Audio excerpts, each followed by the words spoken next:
Hey mga boy, good morning, good morning, good afternoon mga boy. Ay, nako.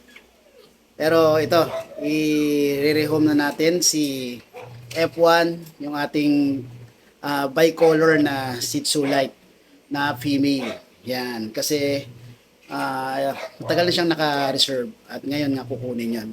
Malapit lang naman mga boy, tandang Sora, then after nyan, pahinga na talaga tayo. Pero nakapagpahinga naman ako kanina, kabawi-bawi na.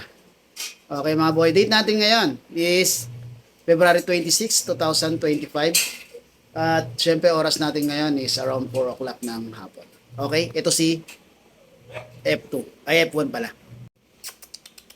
Ayun o, likod-likod to. Ay, ay, ay. Ay, yung likod. Ay, takbo na takbo. Ay, ay, ay, ay, ay. Ay, ay, ay, ay, ay, ay, ay, ay. Okay mga boy, samahan nyo ako. Samahan nyo ako, sandali lang to. Okay, let's go! Hello mga boy! Papasok ko na sa Vista Verde. Yun na, napunta tayo ng Tandang Sora. I-rehome na natin si F1. At si F1 ay ilang araw na rin naka-reserve talaga yan. Kaya nga hindi ko na siya sinasabi palagi sa rehoming natin kasi nauna talaga siya i-reserve. Dahil sa mga nakuha kanina.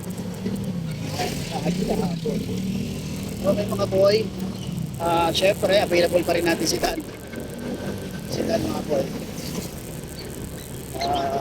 Syempre, going 3 months, licensed vet, updated deworming, bochog. Requirements talaga yung bochog na yan. Okay, and then, bilisan ko lang mga boy kasi 20% lang yung ano ko, hindi ako nakapag-charge na. Ow!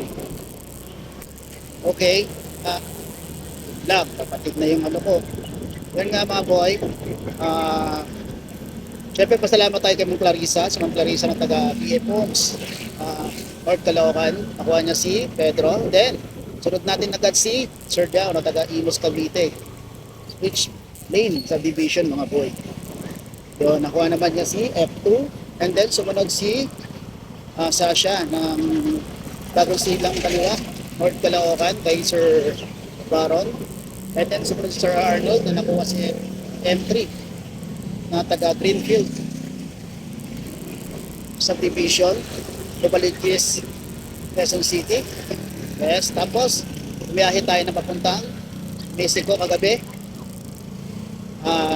Nirehome natin si M1 nakakuha naman ay si Sir Jack na nasa abroad, nasa United States of America, pero nirehome natin siya si M1 sa El Grande Mansion sa Imus Cavite.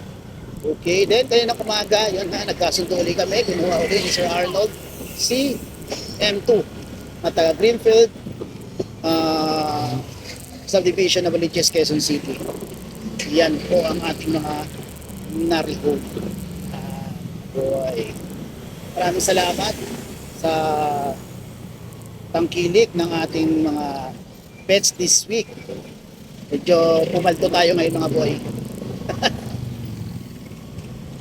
ubos yung mga bids this month. Nabayaran lahat ni Kuya Gilbert na dahil sa nangyaring opportunity this kahapon sa ngayong araw na to. Maraming salamat sa inyo mga boy. Siyempre, kailangan natin tumulong sa ating kita sa kahit sa bahay lang tayo, kailangan natin tumulong. Okay mga boy, video na lang ulit ako pag nandun na ako sa area ni Sir. Maraming salamat and let's go boy. Okay, dito ka na.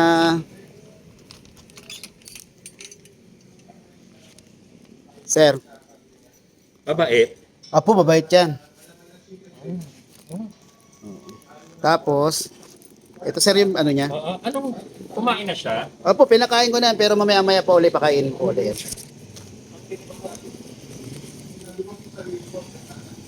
Ano siya? Anong oras ang kain? Nadala kong vaccine sir.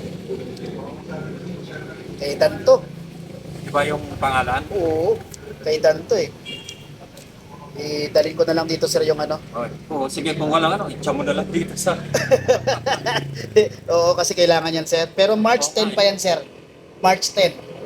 Susunod. Oo, pipicturean ko sa'yo, sir, para bigay ko sa'yo. Pero, dalhin ko pa rin dito kasi importante po yun. Tapos isang beses papaliguan sa isang araw. Papaliguan. Ay, sa isang linggo. Tapos, Kakapaligo ko lang yan, sir. Kaya sa Sabado mo ulit pwede paliguan yan.